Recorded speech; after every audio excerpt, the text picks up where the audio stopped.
I'm currently at a station called Barneville-Zuid, located right at the southern edge of the town of Barneville.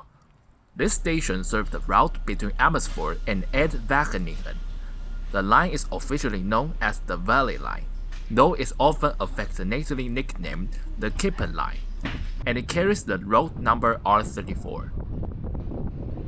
Interesting, some service departing from Amersfoort terminate right here at Barneville-Zuid before turning back, and the train I'm catching today is one of those specific service. This is the Material 64, or simply Mat 64, introduced by Dutch Railways in the 1960s. This train set is nicknamed the Aapkop, and was once one of the most iconic models on the Dutch railway network. Although the fleet was officially retired in 2016, it is back in operation on this line today to compensate for a capacity shortage while we wait for new rolling stock to arrive. The Mat 64 came into two variants, Plan T and Plan V. Plan T was the earlier version, consisting of 4 car sets. However, due to high maintenance costs and conditional issues, most were withdrawn from service around the 1990s. Plan V, on the other hand, is later 2-car version. These workhorses remained in service until the 2010s, running on almost every electrified line in the Netherlands. The unit we are riding today is Plan V, number 904, which was built in 1972. Stepping inside, the first thing you notice is the atmosphere. It is completely different from modern Dutch railways mainstays like the Flirt or ICNG, which tend to be bright, cool-toned, and full of plastic.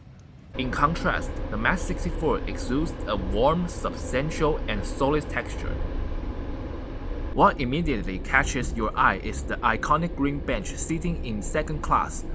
Using a continuous bench instead of individual bucket seats was the standard configuration back then. The seats are arranged in a face-to-face layout.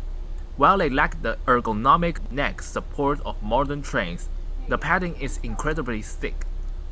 They were designed for long-distance comfort, which is worlds apart from today's hard seats designed primarily for vandal resistance and weight reduction. Walking to the end of the carriage, we find the first-class section. The seats here are arranged in semi-private compartments, similar to the layout found in the ICM trains, also known as decommissioned. Next, let's look at the windows. In an era before air conditioning was widespread, the Mat 64 relied on natural ventilation. You can see the metal handles above the glass. Passengers can manually pull the window. When the train is moving, you can open these up and actually feel the breeze from outside. Leaving the first-class compartment, we move on to a feature that every train review simply must mention, and honestly is the most eye-opening part of this trip: the toilet. Pushing open the door, you will notice the space in the Mat 64 lavatory is extremely tight. It retains a distinct industrial feel from its era, having undergone zero modernization. The most shocking design element here is the flushing mechanism. This isn't the modern vacuum suction system we are used to. It's a traditional direct drop design. Its construction is brutally simple. There's a flush lever here. When I pull it, there's no loud vacuum noise. Instead, the water washes down and leads directly outside the train. That's right, through that hole you can look straight down and see the tracks, sleepers, and gray bars rushing by underneath. It is a very primitive experience.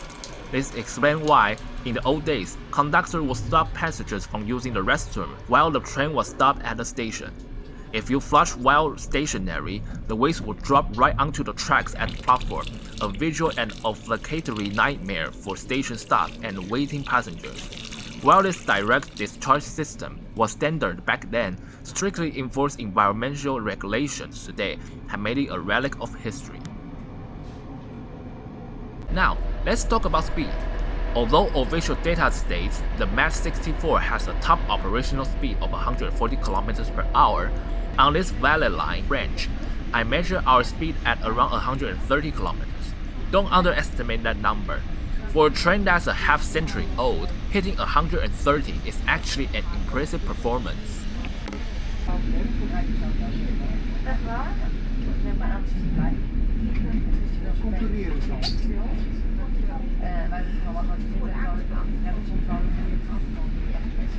As the train slowly pulls into Amersfoort, we reach our final stop, and this unit completes its task for the day.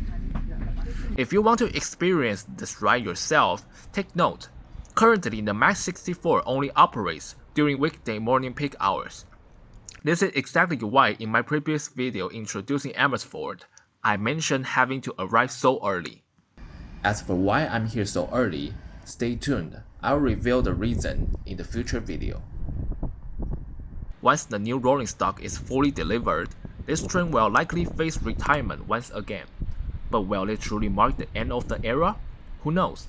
Perhaps further down the line we will see this old legend return to the tracks yet again.